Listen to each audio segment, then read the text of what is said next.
Hello, I am Fluffy. Welcome to the Casual Show with the Fluff. Tonight we have two amazing ladies, the lady Pamela Maxwell Griffith and Reverend Mary Hawk. They are the two ladies that put together the virtual circle for Sabbaths, full moons, new moons, and any other holidays in our pagan community. It's all online, so you, the viewer, get to come on and join us, either live or through a replay. And so, as with life in general, I am going to let Lady Pamela and Mary Hawk take the floor and tell us what they are about. Ladies? Okay, well, Virtual Circle actually came from Ed Hubbard, who approached me quite some time ago because I had done extensive teaching on rituals and Sabbats and those kinds of things.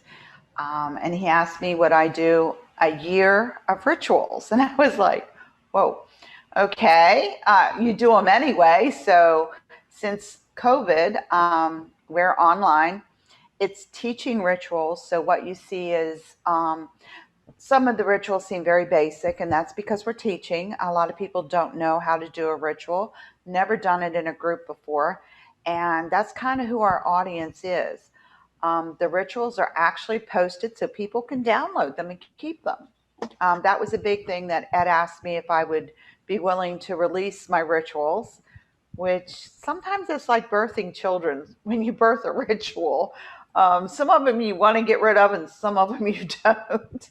So all the rituals are written by me except for certain ones, and I tell you those. Usually the Sabbats are taken from Lord Don's book, Ritual and Theory and Practice, and we take them right from the book. We pick the act of power, which is going to be easier to come across with the way we do our ritual. All the rest of them, except for two, are written by me. And the two that aren't are the fun rituals. Sorry, I can't take credit for those, but it's the chocolate ritual and the Tigger ritual. And those are our fun things to do. Okay, thank you. I will ask more about the Tigger and Chocolate ritual later. Mary Hawk, how did you get involved in this? Ed asked for volunteers, and I volunteered to help with online rituals. I didn't realize there were only going to be two of us doing it, but that's what we're doing, and it's been very interesting and rewarding. Okay. I understand in the Corellian tradition that you're second degree, correct? No, I'm a first degree working on my second degree. Okay, awesome. Thank you. I stand corrected. Has participating these rituals, have they enhanced your magical life in any way? I definitely feel like the structure of doing them online has been good for me because due to COVID, I have not been necessarily diligent about doing ritual. I couldn't get together with the people I normally do ritual with. And so, yeah, I've really enjoyed having a reason to do rituals. That is awesome. Tomorrow night is a full moon. Well, tomorrow morning, early morning, is a full moon. What's so special about it? Well, first, it's a supermoon, which means it's just the position of the Earth and the moon. It just makes it look like it's so much larger. It's supposed to be a red moon, depending upon how much, they call it a blood moon, how much debris is actually in the atmosphere at the time. And we're supposed to have a lunar eclipse. So it's 3 rolled into 1. Nice. So that means it's going to be more potent than normal? Very much so. And it's going to be, it's one of our early time rituals. This is only June. We're coming into June with, this is the end of May. This is a springtime beginning, and you're coming into June with this, summertime with this huge lunar cycle along with the eclipse, along with the dust that's supposed to give it that red hue. So it's actually, since full moons are always about, bringing up stuff, sort of tying things together, this moon is going to allow us to really attack it and grab something hard and go with it. Nice. I understand that the last time we had such an occurrence, I actually had a close encounter of the supernatural kind the night before. And I actually was having a problem in bed, and someone that I couldn't touch or see came up to me and flipped me over my bed and actually took me off of my bed, shoulder and leg, because I couldn't move. And I asked him what he wanted, and he told me my most sacred drink. And so I said, okay, Dr. Pepper.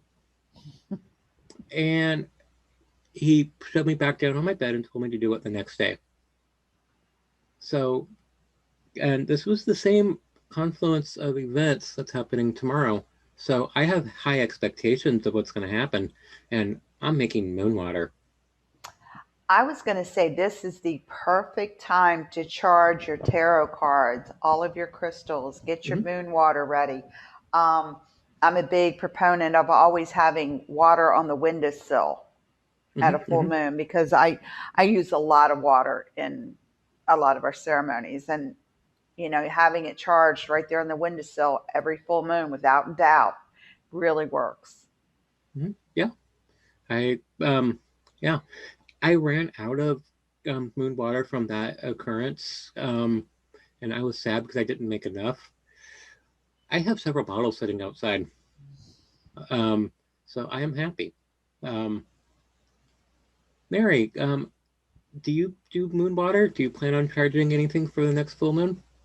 I will be charging moon water. I'm probably just going to take my crystals outside and set them on the table on the patio and let them charge. And yeah, moon water and crystals, and throw some energy into the garden. I'm learning to garden. Nice. So I will charge my garden and ask the moon to energize my tomatoes. There you go. Nice. Huh. And the next time we talk, I'll show you a huge tomato energized by the full moon. Nice. So that brings up an interesting topic. For those magically inclined people out there, using the energy from the rituals, from the Sabbats, from the lunar cycles, how can you use that to improve your life? Every cycle allows us, with the moon, there are different phases that we learn different things from. If you're going with a dark moon or a new moon, it's called both. That's when there's no moon in the sky that you can see due to the position of the moon and the earth. We just can't see it at that time. That's when you want to start doing something to build up. That would be something, you want to build wealth, you want to build prosperity, you want to build security. That's the time you start building, because as the moon grows, that will also grow. Full moon, a lot of times you can use that for getting rid of bad habits, because as the moon diminishes, so does the habit. So it's a two-way street. You're either building up, you're waxing it, or you're waning it. Waxing, it's easy to remember. Everybody gets those terms confused because we don't use them anymore in normal speech. But back in the day, you did. To wax it, to make a candle, you would dip it in, let it cool, dip it in, and you would wax it. It would eventually grow fat because of all the layers. So it was called waxing. So it's the moon getting bigger. Waning is an old term that wasting and waning away means to grow smaller, grow thinner. Like if you're ill, you would waste away or you wane away. And that means to diminish. So that's when the moon is full and it's waning. It means it's diminishing its shine. We were out. Wax off. Wax on, wax off. Last night we were actually sitting out looking at the moon, and it looked almost 100% full, and it was so big and so bright. We were just sitting there looking at it, trying to figure out, okay, there has to be a sliver off somewhere. So we're actually out there with binoculars last night looking for the little sliver that wasn't quite there yet. Well, it's actually early in the morning hours is when Mm-hmm. all of this is going to happen, depending on East Coast, West Coast, whether or not you'll be able to see it. Mm-hmm. Well, I'm West Coast, Santa Cruz, California, and I know that Pamela, you're in Florida, and Mary, I forget where you are. I'm in Tennessee. Okay, so it's still mostly the East Coast. Mm-hmm. I'm looking forward to seeing the moon tomorrow, and I have some intentions I need to set, um, and I'm looking forward to it. I have a feeling it's going to be like squirting lighter fluid into a fire. Everything is just going to ignite. And I'm a triple fire sign, so I like fire. I like big energy. It'll be interesting. A lot of people don't understand that you don't need a whole ritual. And if you can't make it, you got to work late. I mean, life happens. Write your intentions, put them under your pillow, Yeah, that's sleep what. on them. Mhm. So earlier you mentioned a term that always piques my interest. During ritual, you mentioned that there is an act of power. What is it? Ritual is divided up into certain sections, and it's just to make it easier for us. You have to remember, we don't need all the accoutrements that we have. It's more for our ability to stay focused. The act of power is whatever your intention is at that time for that moon. If it's a cold moon or the snow moon, that's usually a protection moon. That's in the wintertime. You have to remember back in the early man, protecting your family from the cold, protecting your family from the animals. So that was a protection moon. So you would do your Mm-hmm. protection spells then. We've lost, we have to remember that our whole path is basically set in an agricultural society. So that's our moons are named. Our June moon is the strawberry moon because that's when there's strawberries usually. Mm-hmm. And strawberry season is very short. It's only a couple weeks. So our moons are named for the agricultural seasons that come along. So when you look at the harvest moon and the different moons, they have different meanings behind them because at that time, that's what was going on in your agriculture society. I grew up on a farm. I spent a lot of summers on a farm, so I got to learn firsthand about agriculture and how you have to plow, how you have to sow, how you have to reap, and how the cycle of nature is. And everything is secular. So if you look at it, it's all a cycle. And by learning the different moons, you learn Mm-hmm. the active power that you need at that time. Your May full moon is, your April full moon is usually called a seed moon. That's when the seeds are planted and they Mm-hmm. start to just come up. Now we're in the South, so we're spoiled rotten. We have it 24/7. But up north where I lived, you would just start to see stuff coming out of the ground, barely making it up out of there. And that's why it was called a seed moon. That's when you start planting your seeds. So at that time, your act of power is blessing your seeds, not necessarily real seeds. It could be the seeds that you're planting for your future. You're starting a savings account, you're starting a family, you're starting to save for a house. Those are the seeds that you're planting. And by taking those ideas and actually planting a seed, you're putting those intentions in that seed. So as that comes to fruition, you keep thinking and you keep reinvesting that energy into that plant. That's my savings plant. It's a money Mm-hmm. tree. We actually have trees that are called money trees in Florida. And if you planted a money tree, then that would remind you to put that extra $10 you have in your pocket instead of spending it on whatever, you put that in your savings account.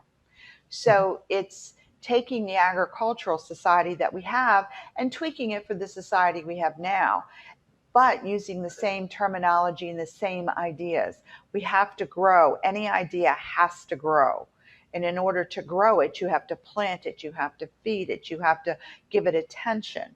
So that's an act of power where you're taking whatever it is that you really want, that intention, and making it happen.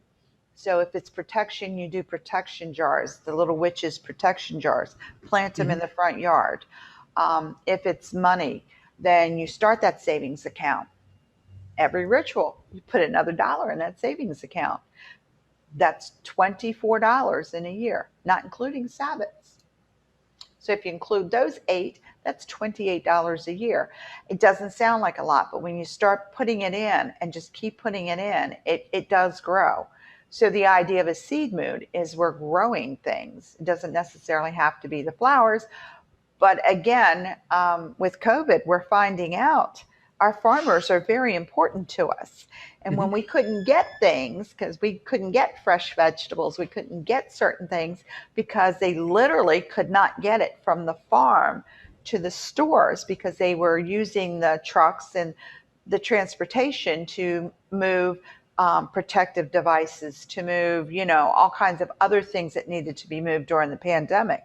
So now people were going back to World War II and the Victory Gardens, which I I really remember because my father had a Victory. I lived in a place called Victory Villa, a place that was built by Martin Marietta during World War II. And you always had a little garden out in the back. You had tomatoes and peppers and, just a few little things. People who have never touched dirt in their lives are all of a Hmm. sudden starting to do a little bit of gardening. The pandemic was teaching us, and I think it still is, what is really important. Wow, that's amazing. And you brought up something that you actually taught me last year. Lady Pamela is my mentor in the Corellian tradition, and we get together most Friday nights. It was a precursor to the casual show with the Fluff. And she, at one point, reminded me that manifestation takes time. You need to feed it, you need to raise it like a child. It's something that you need to let grow. And feeding it energy is, you give it gratitude, you look at it, you talk. You don't necessarily talk about it because when you talk about your intention, you spread it around, and that makes it susceptible to external energies. But I digress. But she also told me that when it's going well, you keep the momentum going, and at no point along the way do you stop and say thank you for what it is that you're doing, for this awesome gift. I am satisfied.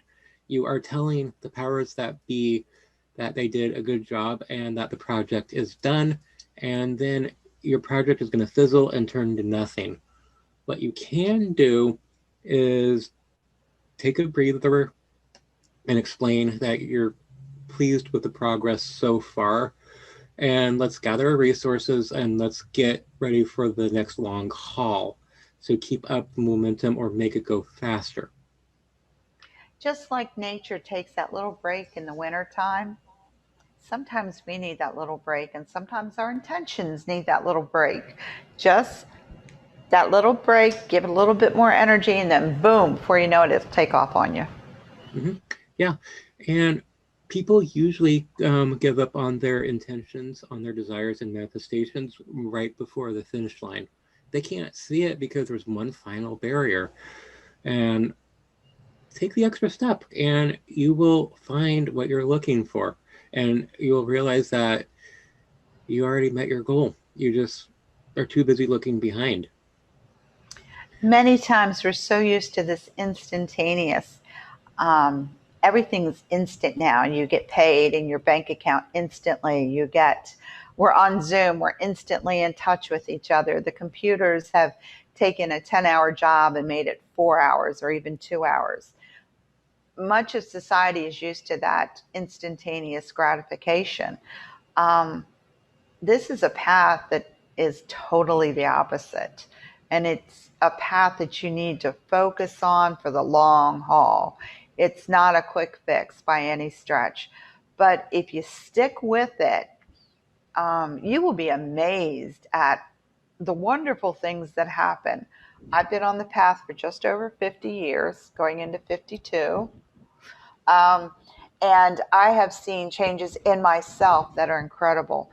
I look back and there were things I never thought I was going to get through, but by that little bit of, plodding along and goal focusing and rearranging and, okay, what do I need to do now? What's my best step kind of thing for the long haul? It's absolutely amazing what you can accomplish in a very short period of time if you look at it.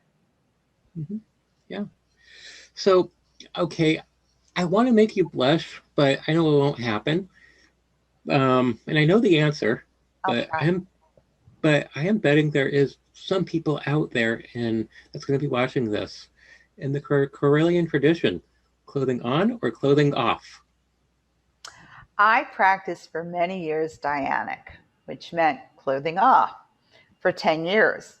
Then I became Corellian. So your little 3-year old back here that does the magic only knows symbols and things of that nature. So when you start a ritual, you're actually doing a ritual before your ritual. If you think about it, you're in our tradition, you're putting on your robe, you're preparing your altar, whatever you need to do, flowers or decorate. You're doing little things that are leading up to it. So you're setting yourself up. So you put your robe on, you get very excited. Well, I practiced Dianic for many years, just over 10 years. So my excitement came from taking my clothes off. So when I had to tell my little brain, no, no, no, no, now we're going to put clothes on, my brain went, oh, no, that ain't going to happen. So it really was extremely difficult for me to build power and to build my energy because my body, my whole mind is like, you got clothes on. We got to talk about this. So it took probably a good 6, 7 months before I was even able to get a decent energy ball going up because I practiced skyclad for so long. To me, it's however you're comfortable. Now, I'm very comfortable that way. I've never been modest in my life. I've always been the one, I come home and drop clothes on the way in. I'm not modest, never have been. And if you read over on Zell's We Are the Other People, you'll, that's our mark, supposedly. But for me, it's whatever's comfortable. Now, I've done many a skyclad. I've done some skyclad since Corellian, and people have asked me, and it's you come as how comfortable you feel. Some people feel comfortable with a sheer robe on. Some people feel comfortable with clothing up to their eyeballs. Some of us feel comfortable with nothing at all on. I like to be in a mixed crowd. When I practiced for a while, I did some gardenerian and we were skyclad. So I'm used to the mix, male and female. So it's never been a problem with me. Um, for me, if the temperature is willing to cooperate, I'd prefer skyclad, especially in Florida. Oh my gosh, it's so hot down here. I'm from the north. I haven't adjusted yet. So, when I have to put on all of those robes, when Lady Stephanie was installed, I went to Jacksonville and we're standing outside and I got 6 layers on. And I'm like, you talk about the witch melting and the Wizard of Oz. I was right there. I felt her pain.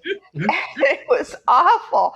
And it was like, oh my gosh, we were standing outside, and of course our robes are black. Then you've got the white, the red, and then the white, and then I have the black, and then I have the cowl, and I'm like going, oh my god, when can we get these clothes off? So the joke was when we were getting ready for different parts of the rituals and the initiations and all the craziness, it was like robe on or robe off, and we're like robe off, robe off. Nobody wanted to put that robe on in Florida. Now, when I got my first degree initiation, I was in Chicago in 20 below in March.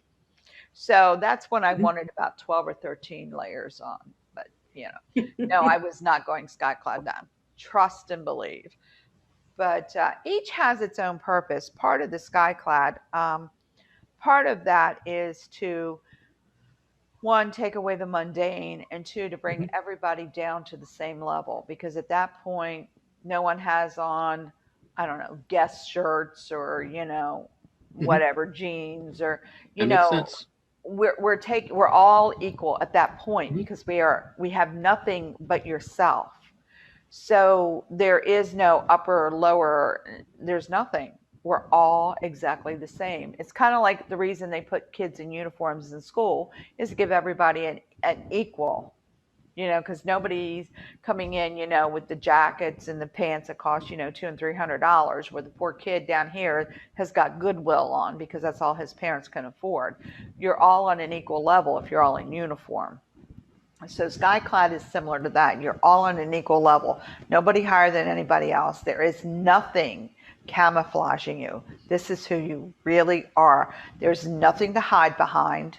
You can't hide behind the push-up bras or those that need the extra little bun, the J-Lo buns. I've got enough for the whole world. So, I don't need any of that. But it brings you all down to where you see everybody with all of their warts and all, as we say, as witches, you see everything, the wrinkles, the stretch marks, the, whatever. And it is a humbling experience, but it's also a bonding experience because you can put clothes on and cover up. You can put makeup on and make yourself look 10 years younger. But when you come down and take everything off, then you really see what you are. So it gives you that little bit of clarity.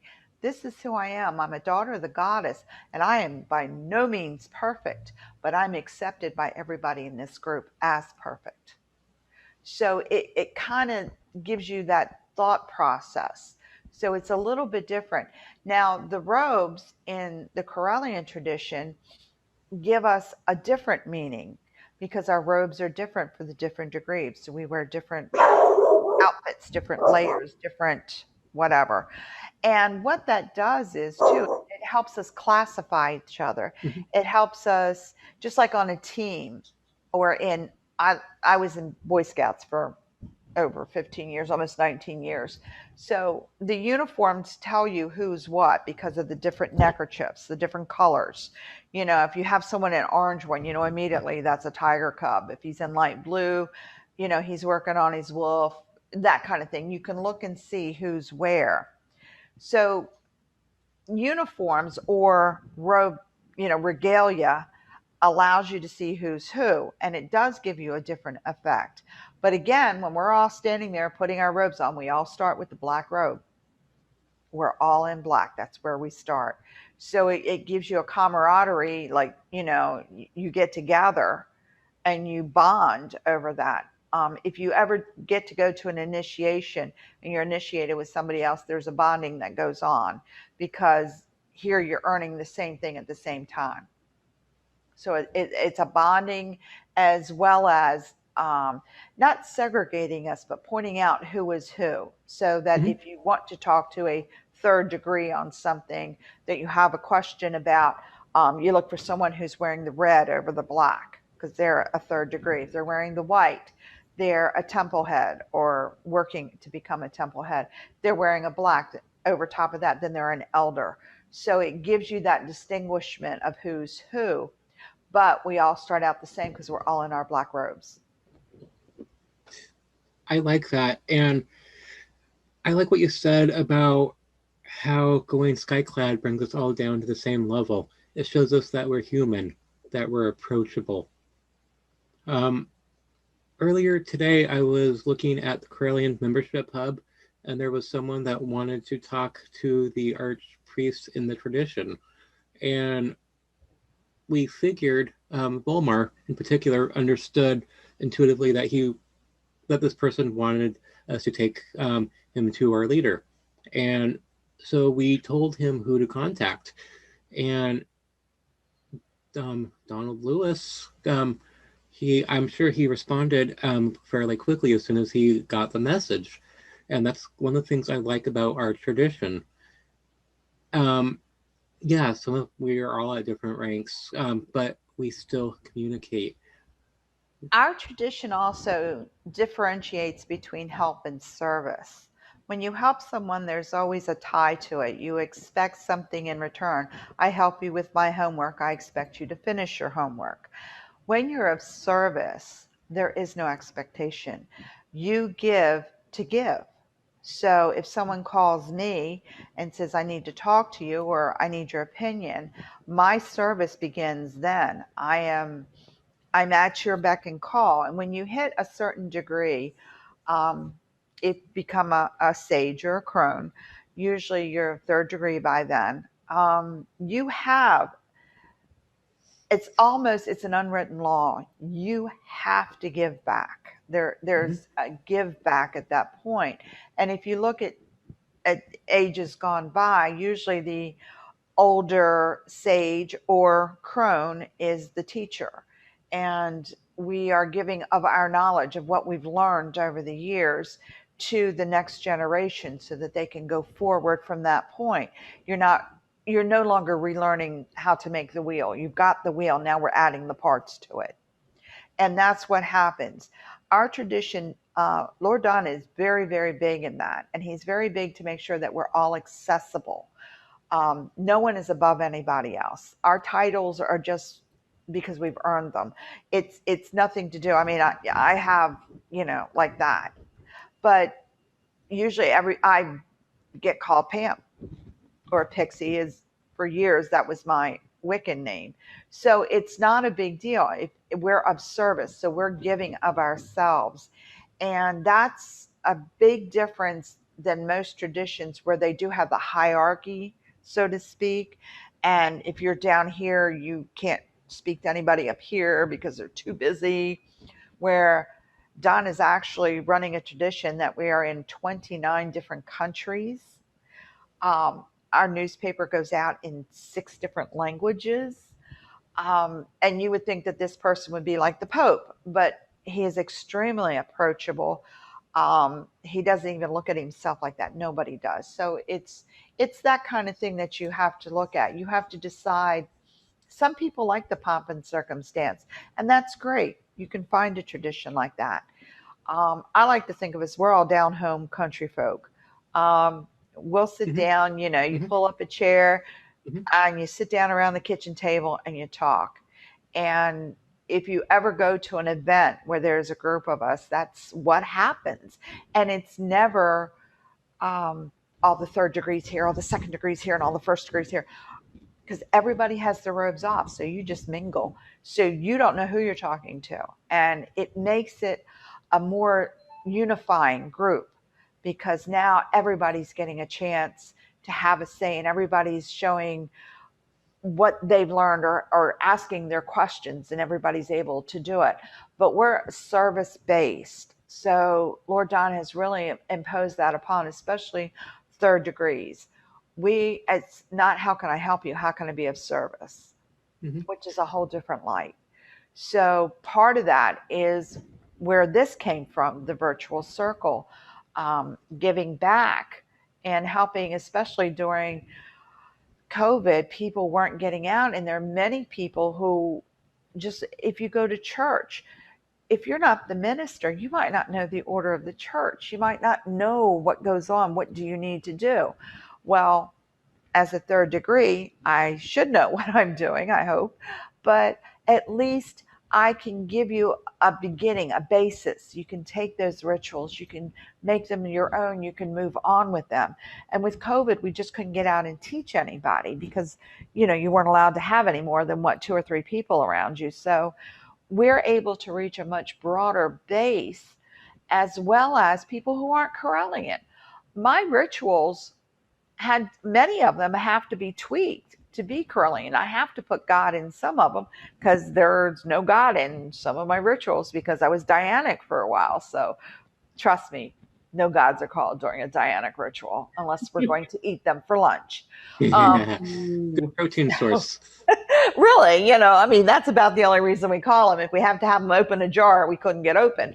But basically, the ritual is it's our church service, but it's our way of manifesting who we are and what we are. And there are steps to go through. I mean, anybody can do a ritual any way you want to. We have the steps just to make it easier for you to remember how to do it. You open the circle, you call the quarters, you have your act of power, then your grounding, which is your cakes and ale, and then closing everything out. It's kind of like a little order. And in order to make sure you understand it, we go through it step by step by step. So it gives you a little bit of an understanding. You don't have to be Corellian to watch Virtual Circle or to take any of the rituals and tweak them. They're there. They're on. Mary is fabulous about making sure they get on during the ritual. They're in the file. You can go to the files and they're in there. I mean, the ones we've done, you just pop in, pull out the ones you want, and move it on. So you don't Okay. even have to be part of the group to take advantage of the knowledge that we've put into the group already. So, which she brings up a great point. If there's a ritual or something that you see online that is loaded onto the website, you could put it on your cell phone, sit down and meditate and follow the ritual. Time and space doesn't matter when you're collecting energy. The gods follow your intention and they'll make it work for you. So you don't have to catch it live. And if you want to catch one, maybe you just feel like you just need that little shot. You can go to any of them, pop it on. They're on YouTube, they're everywhere. Just pop it on and just, oh, wow, here it is. I really enjoyed that. I want to watch it again. Nothing wrong with that. Yeah. So last thing, and I almost forgot. What's the Tigger and chocolate ritual? Okay. Yeah. Goddess has a sense of humor. Everybody thinks ritual's supposed to be so straight-laced and all. Well, it's not. There are times to have fun. During the springtime, you're supposed to look at your inner child and kind of let them out to play a little bit, depending on how rowdy they are. So the Tigger ritual is actually done in 100-acre wood. Everybody takes a part and they have to stay in character, which makes it even more fun. This is a ritual we used to love to do with children, mainly to have the children watch the adults be the characters. Because for a child to see a grown adult act like Tigger and hop and bounce around all over the place, it makes you smile just thinking about it. It does. This is 100% fun ritual. You have a narrator. We have Al. We have Eeyore. We have them all. And you get to come out and play.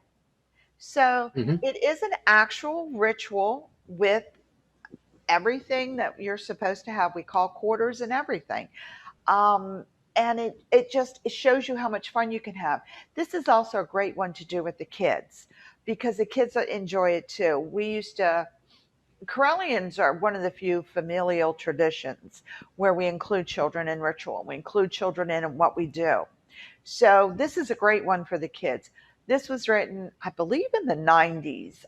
It's been a while. And it's just a fun thing to do. Now, the chocolate ritual is great. Yum. Yes, you get to eat at every quarter. As a diabetic, I'm looking forward to it. Call the quarter, we're chowing down, let me tell you. I used to love to do that one like in August time frame because I lived in Baltimore for a long time, and August is miserable. So Earth is Rocky Road ice cream. Okay. South is usually fondue. East is usually like a type of whipped chocolate. And then, of course, West is Yoo-hoo or chocolate milk, whatever, something along that line. The Tootsie Roll is your wand. You have the Swiss Miss. We got to get the big Tootsie Rolls. But that, again, is a fun ritual. It's something to do. Again, it's another great one to do with the kids because when you go over and you call the quarter, you call it and then everybody eats or drinks at that quarter. And then you go to the next one. So you get to run around the circle and eat. It's fun. And God is meant for us to have fun. You know, all acts of love and pleasure are my ritual. There is nothing more fun than watching a child enjoy something like that. And the rest of you, I mean, you belly laugh through it. You can't help it. So, and it's really tough on the narrators, I will tell you, because they're trying to narrate both rituals, and it never fails. They always end up cracking up somewhere in the middle of it. Like, hold it, we got to stop till I get done laughing type thing. But they're fun rituals. The Whoever created them, I do have that information on there. So please give credit where credit is due. But I really urge everybody to download those two rituals and practice them. That is a great family thing to do. It really is. And it's a learning. The children learn better when they laugh and they're having fun. They'll remember that forever. They're not going to remember when you tell them, go over there and call that quarter. They're like, But if they're over there laughing and carrying on because it's Eeyore or Pooh, or it's, Rocky Road ice cream and Yoo-hoo. Now, that one I recommend doing during the daytime so the little guys Oh, do yeah. go to sleep after the chocolate high. Yeah. So, as Pamela and Mary has said before, all of these rituals are open for everyone. You could find it at pagan.world. There's no .com, no .net, just pagan.world. And the Tigger ritual is available for download. I'm participating in that, and I'm going to be Pooh Bear. I'm telling everyone I'm not going to wear pants, just a red shirt. Ooh. Thank God it's Zoom. Alrighty then. That ought to be interesting. I'm gonna wear shorts. Thank you. But before we head out, is there any final words that the two of you would like to say to our audience? Come join us. Definitely come join us. Now, all of the rituals that we're doing are being cataloged at pagan.world.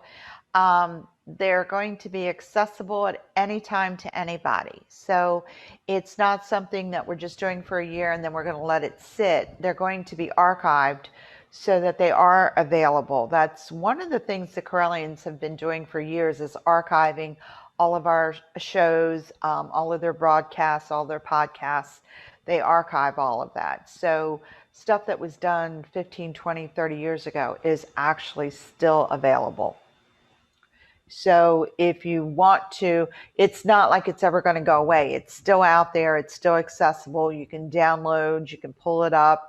After we stop doing the cycle of Virtual Circle, it's still going to be alive and well and still going to be out there for anybody who needs it. So I urge people, especially since we've had the COVID thing and things have been so tough, your spiritual life has been lacking. Everybody's has, because of all the stress and what's going on in your life. And the fact that we're able to do the ritual and give you back a little bit of that sanity is absolutely fabulous. I'd love to thank Ed for coming up with this and, Yes. implementing it, so that and even if you're one of those people who for some reason is stuck at home and there aren't any pagans near you, there are very few pagans here that practice. So that's why I travel to Jacksonville. But I can pop on and watch a ritual anytime I want to. So if you're feeling like, I just need that, in my life tonight for whatever reason, or I'm in a funk and I just don't know what to do, you can pop on a ritual and just watch it. I mean, especially once we get the silly ones on, I'm sure they're going to get overloaded, run.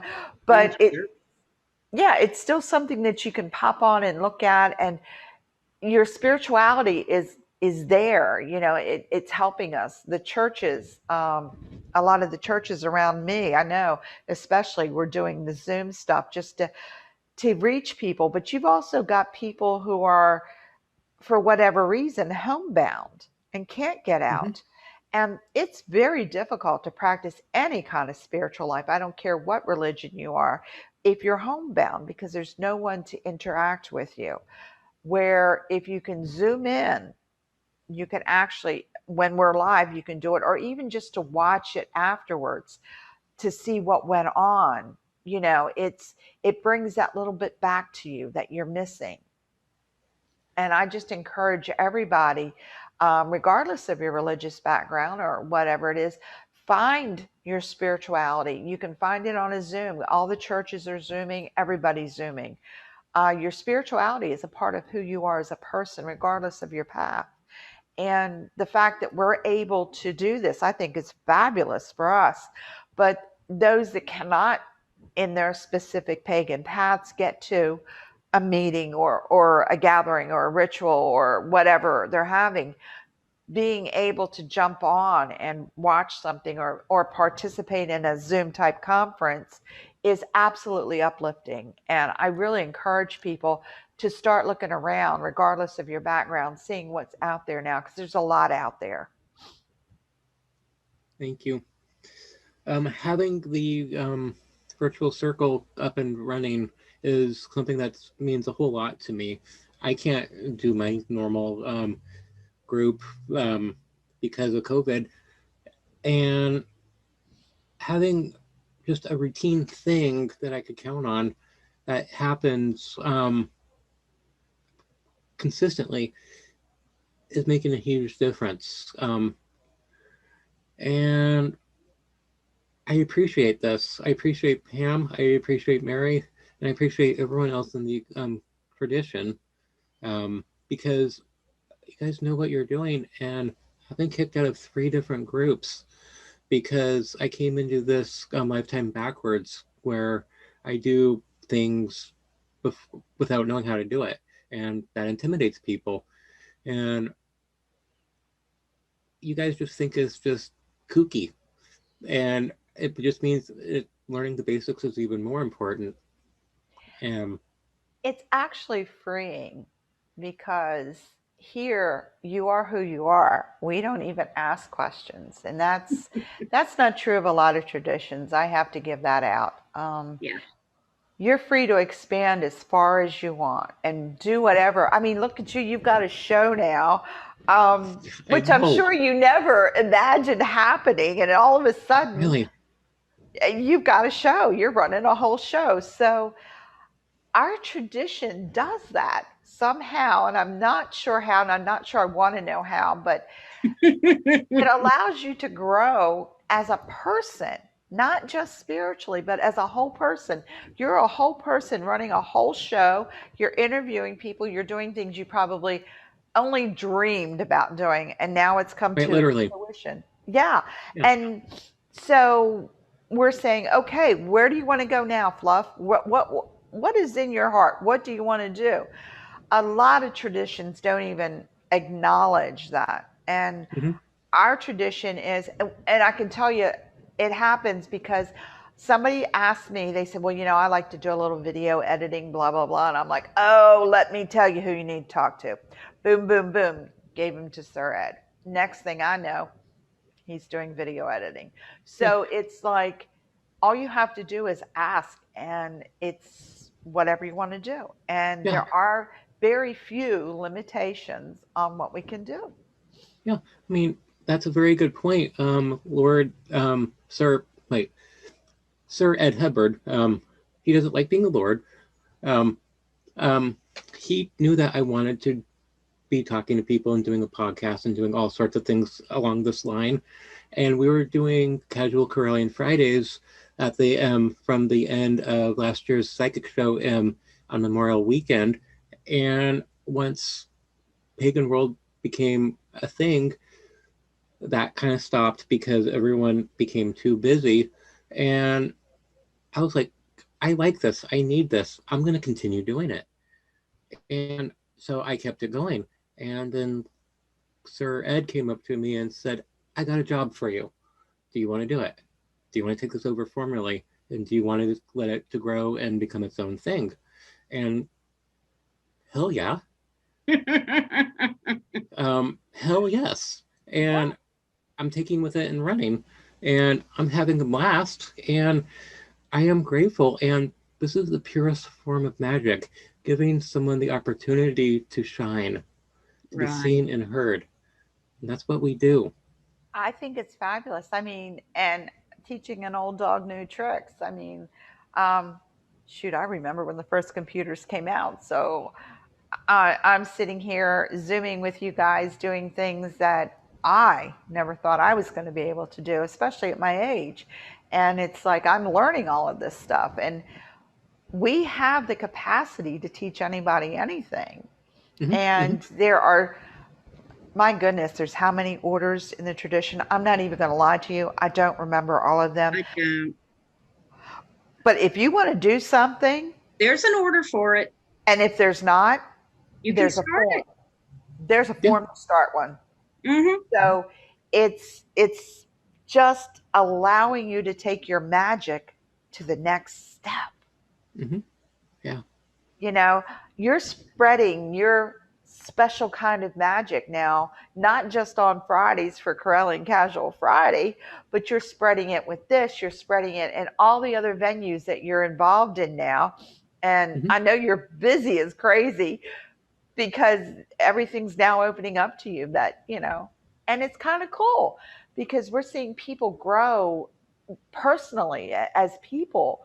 And it's like, wow, just a couple years ago, you would have never seen this. And now look at you, you've got your own show. And I am flabbergasted and grateful. So that brings up the next thing, final thing. After the show is done airing live, so to speak, I open up a Zoom room. There's going to be a link following this, supposedly, hopefully, supposed to. And you could drop in and say hi to the Fluff. You could hang out with the Fluff, and you could say hi to everyone else that is there. It's usually West Coast time. I'm aiming for 6 o'clock to 8 or 9. Um, East Coast time, that's 9:30 to 11, I think. Yes. Yeah, Yes. I can't do math right now. Count. And so come in and say hi. If you can't come in and say hi, just drop a text somewhere. We're around, um, and we'll make sure it happens, and that way you get to talk to us to connect, so you can be seen, heard, and validated, and listened to. We want us. We want to know you. We want to see you. We want you to be happy. And I think it's So, great that we're able to do this in such a caring and loving manner. I mean, the guidelines are, come with a open mind and open heart, and that's kind of cool. And we've had great discussions. We've laughed, we've cried, we've, met some fabulous people in mhm. the casual Fridays. I mean, I've met so many people, and it's like, wow. And just got to know people that I might not ever get in touch with because where I live, I don't. You're all the way on the East Coast, on the West Coast. I don't Mhm. even, I would never in normal circumstances be with you, but we did Carolian Casual Friday. We've done a couple other things. So it's a really unique way to get to know a lot of people. Now, are you guys still getting? I haven't been the last couple of Fridays. I have tax time. I'm an accountant. Okay, I get it. Hmm. I'll leave it there. But you get some guys from overseas too, don't you? You still get some of the, Occasionally, yeah, yeah. yeah. So, I mean, we get to talk to our brothers and sisters in all the different countries. So that's like, that blows my mind. Some of them do arrange their schedules to come on and talk with us. So that's pretty cool. Hmm. Yep. And Lady Pamela, I know that you're incredibly busy, tax time, and you're doing so much for the tradition.